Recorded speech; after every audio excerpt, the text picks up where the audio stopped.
Okay, welcome back. This is Mr. Hassan's Maths channel.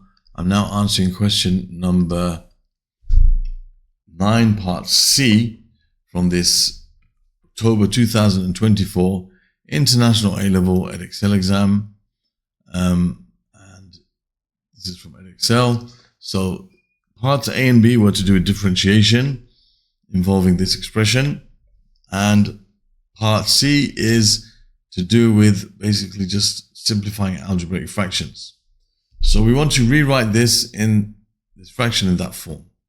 Now there are a couple of ways of doing this, but by far the simplest way is to, well, the most popular way, I would say, I wouldn't say simplest, but the most popular way is to use algebraic long division, because it doesn't involve any thought process of how this should break down. It just breaks it down as it is, or as it should be, automatically. So that's why people prefer this method, because they don't like to think too much. Okay, but I'm going to show you how to do two methods, hopefully, if I have space. So I'm going to leave some space. I'll cut this in half, and I'll do one method on this side and the other method on the other side. The other method is more of the thinking man's method, you could say.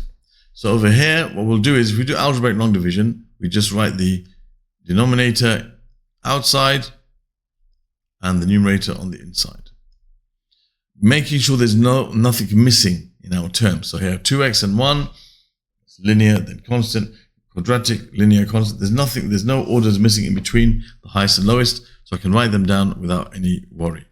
But if there was something missing, for example, if it was 6x squared minus 2 only, then I'd put plus 0x if I was going to do long division.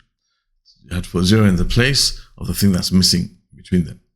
So now we have to say to ourselves, all right, 2x times something gives me 6x squared. Well, that's 3x. So I'm going to write that on top of the x term. Okay, and then I'm going to take that 3x and multiply with these two terms and write them under their correct place. So 3x times 2x is 6x squared, which goes under the x squareds. And 3x times 1 is 3x, which goes under the x's. And then I subtract these two terms, these two lines. So this gives you 0 and this gives you x. And bring down the next term if you can. If there's anything there, there is. Then you say, okay, 2x into x, well, that doesn't go, right? This is a bit of a weird one, but we can put here plus, we're going to have plus a half. 2x times a half is going to give us x, right? So you have a half times 2x, which is x, and a half times 1, which is going to be a half. And then we subtract these two lines, and we're left with 0 and minus 2 minus a half, which is minus 5 over 2 minus 2.5. That's the remainder. So our fraction is a bit of a strange one compared to what we normally see, but just if you see something like that, just carry on. Don't worry. The quotient is 3x plus a half. Okay, and the remainder is minus 5 over 2. So you have minus 5 over 2 over the original denominator, which is 2x plus 1. Okay, so this is how we can write it. Now it looks a bit strange, and somebody might look at this and say, oh, I've done something wrong. Okay, but in fact it's fine. Okay, don't worry about it. Even the mark scheme shows it like this. Really, you don't really write a fraction like this. In the end, in the way they've asked us to write it, yes, we leave it like this, because they told us to write it in this form. They didn't say in simplest form. So in this form is how we write it, where A ends up as 3, the coefficient of x, B is that constant there, which is a half, and C is, no D, that's weird. Okay, and D is basically the number here, which is the number that would be over 2x plus 1 if you didn't simplify that any further, which is minus 5 over 2. Okay. Yeah, so basically that's in its simplest form. Right, even if you could put 1, you can put plus and a minus if you want. Okay, if you were to simplify this further, this would have to be minus 5 over 2 times 2x plus 1. You can't really leave a fraction inside a fraction like this. Anyway, that's what they're looking for. They want it in this form. Okay, not simplest form, in this form. It doesn't say simplify your answer or anything. So that's how they want it. That's how it's in the mark scheme. All right, so now this is the way of doing it by, using long division.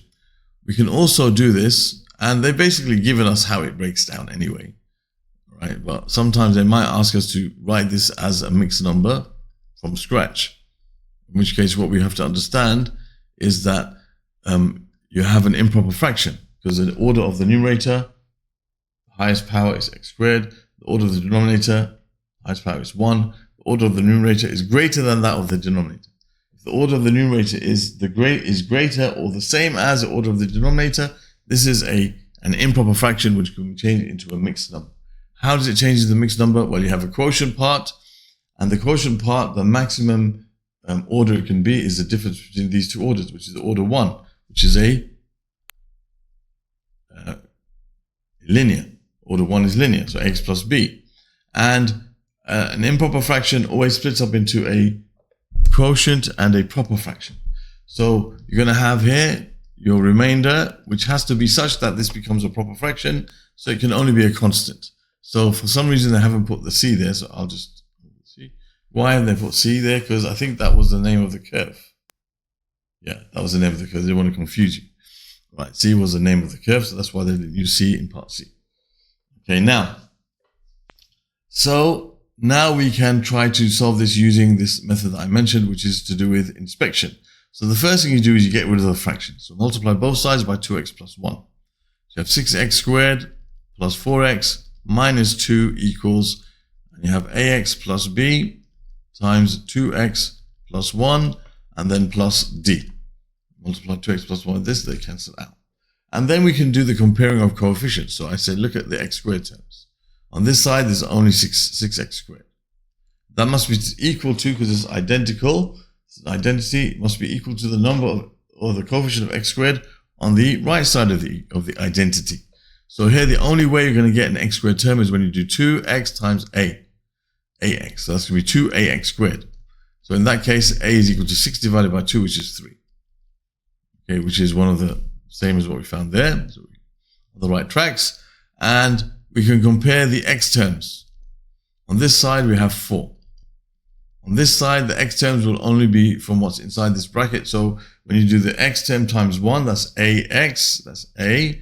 And when you do b times 2x, that's plus 2b. Now we know a is 3 already. So from here, we can say 4 is equal to 3 plus 2b. So 4 minus 3 is 1. Equals 2b, so b is equal to a half, which is what we found earlier. All right, and then we can compare the constants on both sides. So here we have negative 2. The constant on this side will be when you do b times 1, and then you're left with that constant d on the outside. We know b is a half, so you have minus 2 equals a half plus d, So we can say here that minus 2 minus a half, which is minus 4 over 2 minus 1 over 2, is minus 5 over 2 equals d. So d is equal to negative 5 over 2. So we get the same answers as we did before, and we can just write them in this form. So we can say f of x is equal to a, which is 3x, plus b, which is a half, plus, and you got minus 5 over 2 divided by 2x plus 1. That's another way of writing f of x. Okay, so there's two different methods. One is by long division. One is by what's called inspection. We set up an identity. Okay, so there's part C done, which is all about algebraic fractions. And again, part D is about a different topic, which is integration. So I'm going to stop here, and I'm going to basically save this as a separate video, which is related to that, just the topic of algebraic fractions. And the next video that you'll if you want to find the part D, you'll find it in the playlist for this paper, which is going to be on the top right of the screen. This is October 2024 paper from P3. You can find it in the link over here. Questions dealing with this topic of algebraic fractions and simplifying them.